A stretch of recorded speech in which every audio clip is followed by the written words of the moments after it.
Sold! All right, guys, we are back. It is about transmission teardown time. So today in the shop, we have a FTI Turbo 400. This came from a shop in Texas, and the problem is that it has no first gear, is what I was told. I don't know. I did not get to drive the vehicle. Like I said, it was in Texas. We're in Kansas. It's a hard, long way to Bluetooth drive a vehicle, but didn't happen. So we're going to take this thing apart and see what we can find out inside of it. We know right off the bat that this thing is in a hot rod race car or something like that. The guy claims that it goes really, really fast and has a Chevrolet motor. I don't know if I believe that. Chevrolet and fast aren't in the same sentence in my words, but I don't know. What are we gonna do? So the starting point is going to be a little different because we're working on something that is higher horsepower. I like to have a little bit of starting knowledge before I actually tear the transmission apart. One thing that I like to do is check in play.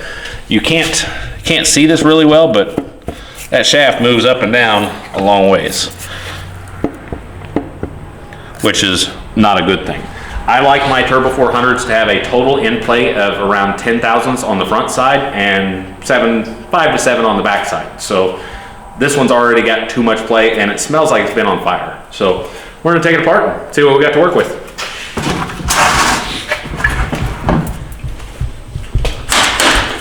Because we are working with Allen head bolts, I'm not going to use the impact to break them loose. I like to break them all free first and then use a wobble socket and the impact to go to town. But hopefully we don't strip any of them. I like to take them loose with a ratchet. These ones were not very tight, so I don't think we're gonna strip any of them, but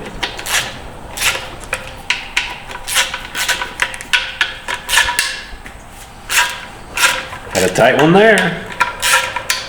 Once in a while you get a tight one. Sometimes.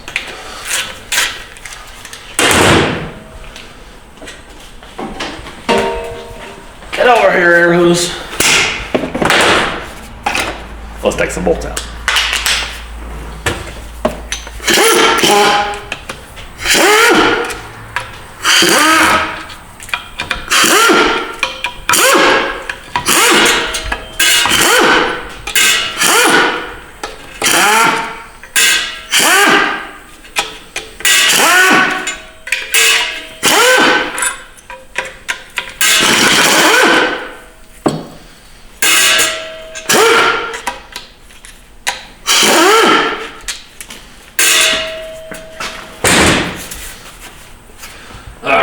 So we've got a stuck pan.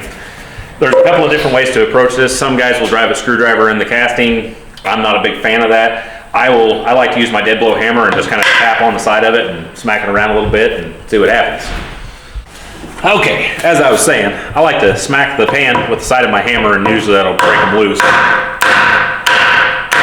Sometimes you get a really stuck one though.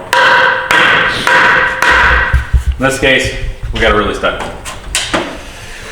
I hate to beat on one of these things, but sometimes you have to.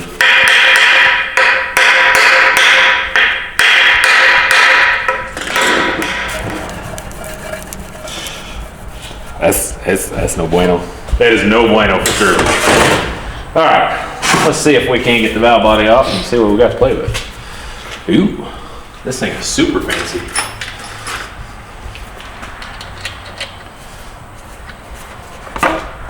Oh man.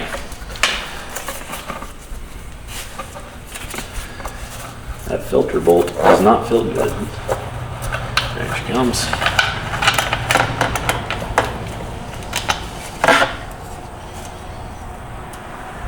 Put all that stuff to the side. Wow.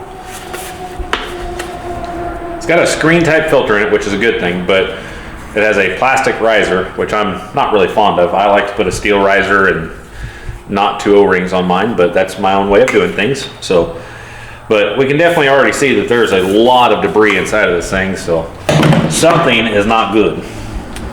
Let's take the valve body off.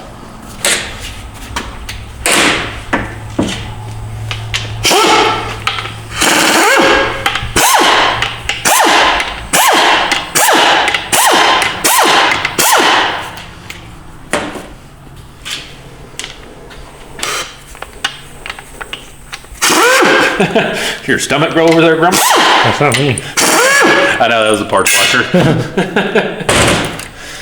I just wanted to give you crap about it. Like, tell your stomach to calm down, sir. Oh, we have an FTI billet valve body with a nice aluminum channel plate on it. Single check ball style. It's not a bad valve body. I haven't used a lot of the FTI valve bodies. I'm more of a BTE kind of guy personally, but it's not a bad valve body. Upper gasket is got a big old hole in the middle of it, but that's okay. Ain't gonna hurt nothing. So, what I'm looking for here, you guys are probably wondering, what's David down there looking at? I'm looking to make sure that there are no check balls installed in any of the cavities. These cavities normally would have a check ball inside of them, and anytime you put a trans brake in, you delete the check balls. So I like to make sure that there's not a rogue check ball rolling around in there, making something do something it's not supposed to do. Now we're going to pull off our reverse servo.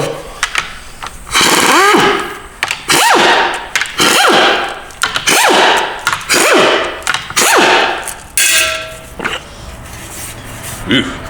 Well, this thing is full of mud. That is not good. I know, exactly. So we have no piston for the 1.2 accumulator. It has been deleted, and as you can tell here, there's a large amount of goop in the bottom of this guy. This transmission has seen better days. And I'll stand it up.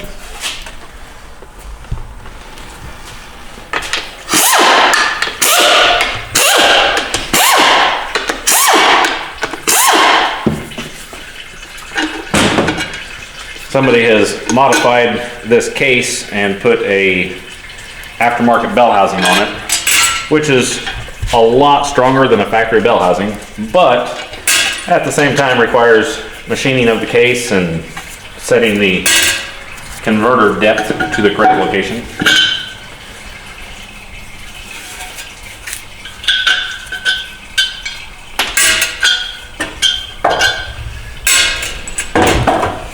We have a gasket on the front of the pump. Yep, gasket on the front of the pump. Fair enough. Kind of weird. Whatever works.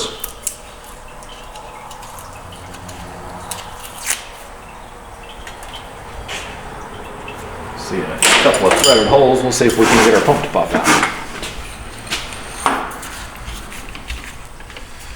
Appears to be a stock pump on the outside, so we'll see what's inside of it.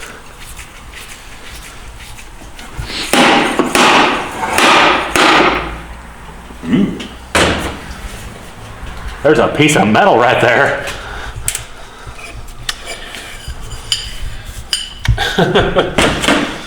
All right, let's see what we got inside of our pump. Yep. There you go. All right, thank you. I wanted to keep that where it goes.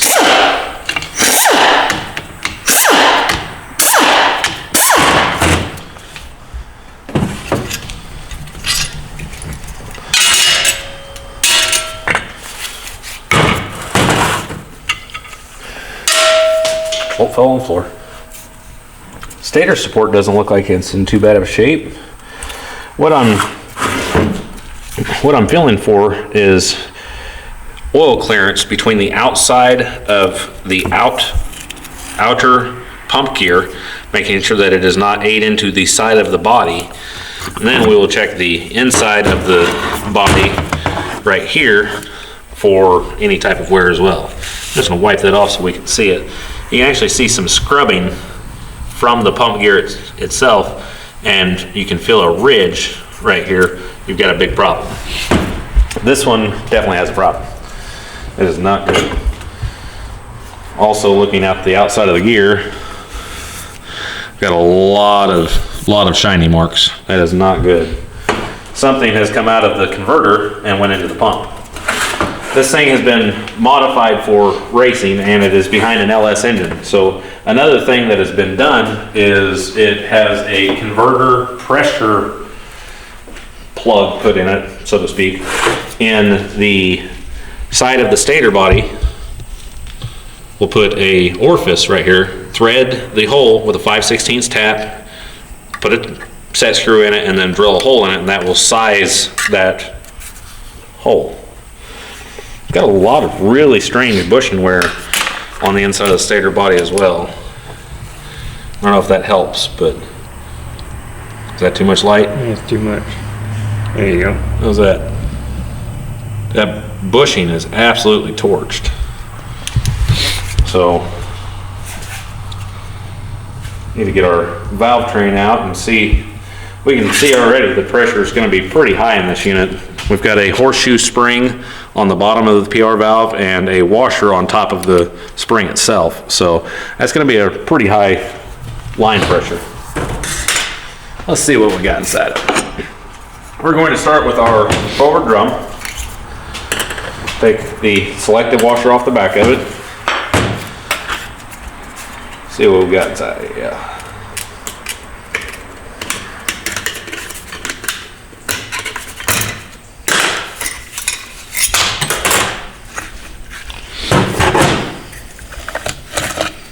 Well, that's not good.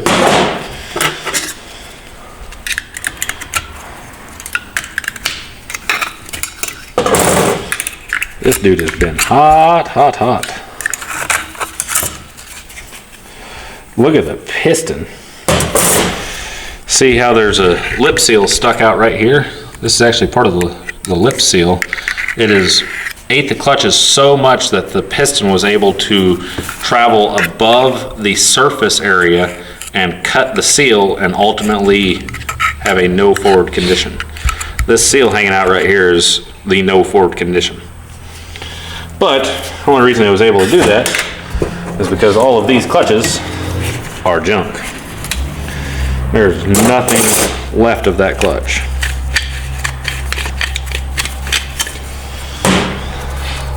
They're a hair bit warped as well. Not good. Not good at all. That's bad. All right, let's see what we got inside of the direct drum. We also have a thrust washer. That is really strange. I expected this thing to have a bearing style hub in it. This is a billet forward hub. I typically use a Sonax one. I don't know what brand this is because it's not stamped. But on the Sonax style, I like to machine the face of the support or hub and put a bearing between our forward clutch hub and the front of the direct drum. This one doesn't have that. It's kind of strange that it's got a washer type, but you can tell, I can see it. I don't know how good the camera can see it there. See the bluing in the washer. That washer is absolutely toast. Let's take a look at the direct clutch.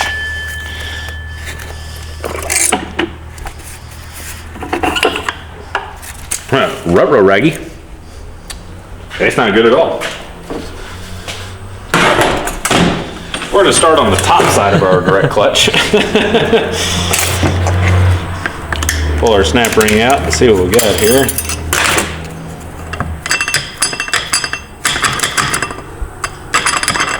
There may be slight warpage. Might be some warpage in here. Whew. The other one's been rubbing too.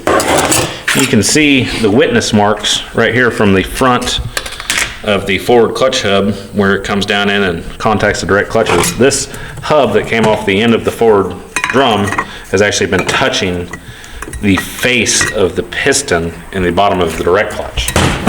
Wow. Yeah, that one's...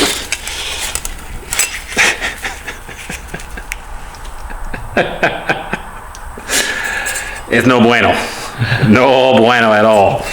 So we can see here that there's definitely been some heat in the direct clutch, as well as a lot of torching.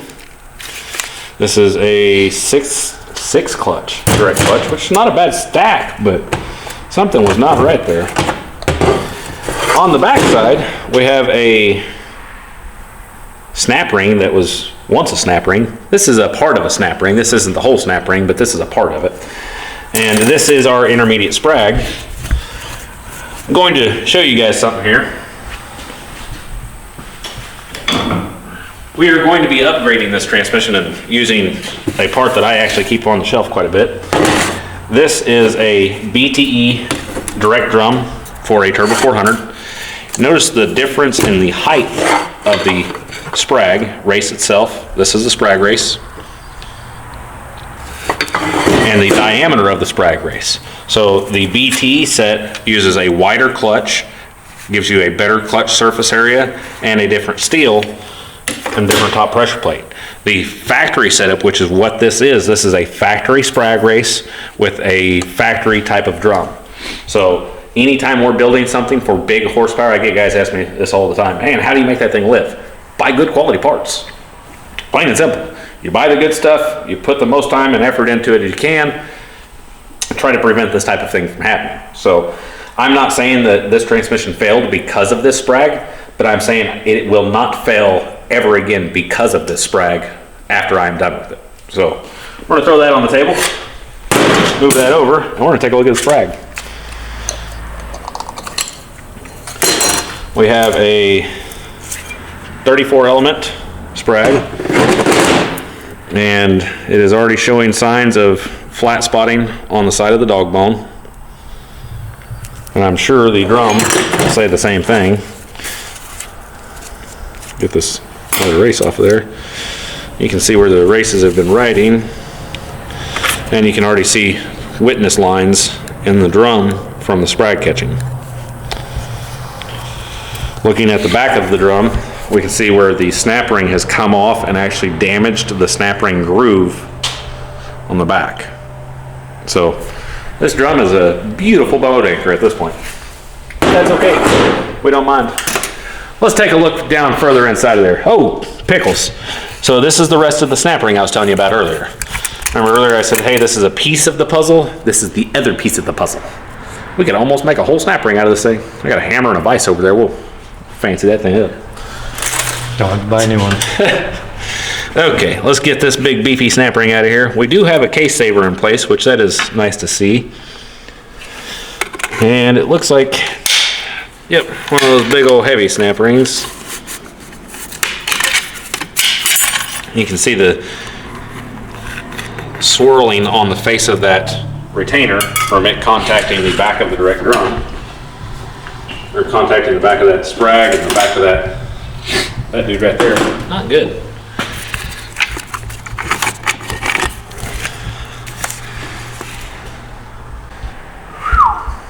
The intermediate clutch does not look very good. It has been a little on the hot side as well. The frictions on this thing are actually really, really thin, and the biggest issue that we see causing that kind of wear is actually a power problem. So this thing, either the converter is not loose enough and it's not allowing the clutch to come on fully as it's coming in, or too much line pressure. It could be an overpressurized issue, but this thing has got so much wear through all of the transmission, it's just hard to believe. Time to take out the center support. So the center support has a snap ring on the top right here. We're going to pull it out of the bottom, and then it also has a hidden bolt.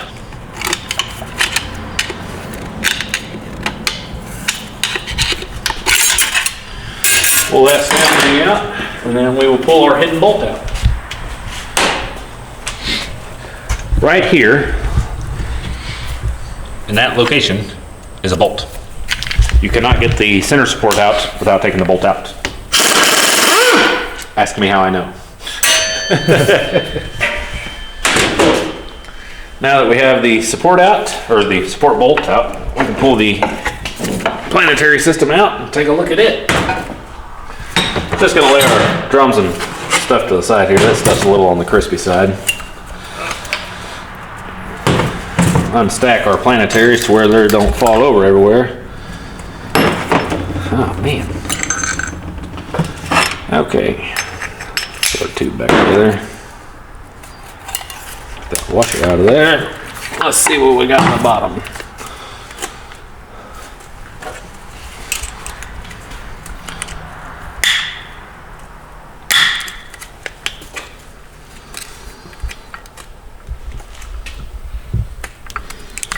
This snap ring can be a little bit of a turkey sometimes to get out. Just kind of got to work it around. I don't like to try to pull on these ones because I always bend them.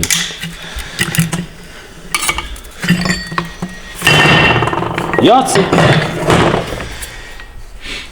We have a stock intermediate shaft. Definitely gonna need a bearing kit. Shaft feels tight in the bore still. I don't know what output shaft that is, but that is not a factory output shaft. If it is, I'm not familiar with it. I haven't seen that output shaft, so I'm gonna say it's not.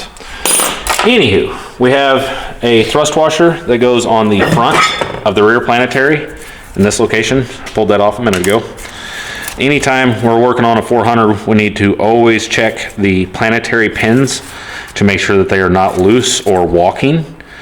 These ones are actually in fairly good shape. That's a really nice rear Planetary. And then the front Planetary has a Sprag inside of it. This is the Sprag, it's a one-way clutch. It grabs a hold of the back of the center support race right here. Has a ring underneath the Sprag to keep the Sprag at the right height. And then the same thing, we're going to check the pins to make sure that there is no wobble on them. This one's in fairly nice shape. And then we always need to check the surface of this drum. The surface finish is very, very important, and flatness. So before we get crazy, we'll actually take just a flat straight edge, use the flat side of it, and verify that there's not a bunch of light coming through underneath it. That one has a little bit of light right in the center, but not terrible. We can machine this one and be okay. So, we have a steel forward, or a steel piston for the intermediate clutch. Let's pop that clutch out of there, or piston out of there, and take a look at it.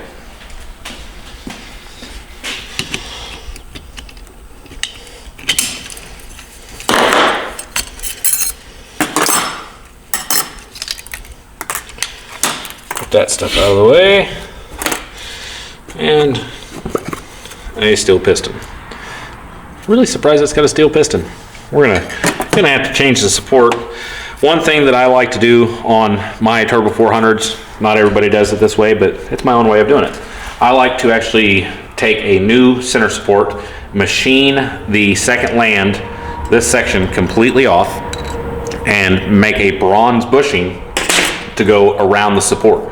What that'll do is it'll actually help our direct drum from being able to wobble on the center support. You notice that there's a lot of flexing of the drum on the support because the only thing holding the direct drum into its position is the splines on the front of the reaction shaft. So this shaft has to be held on a bushing on the intermediate shaft and has to be able to hold itself in perfect centering to not damage the support. So to help prevent that from happening, we will machine our center support and put a bronze bushing on it for the direct drum to ride on. So all in all, this thing is absolutely torched. There's no other good way to put it. I don't think that this is a simple rebuild, to say the least, but we're going to take care of it. So thank you guys for watching. We've had a really good time taking a Turbo 400 apart, and we'll see you on the next one.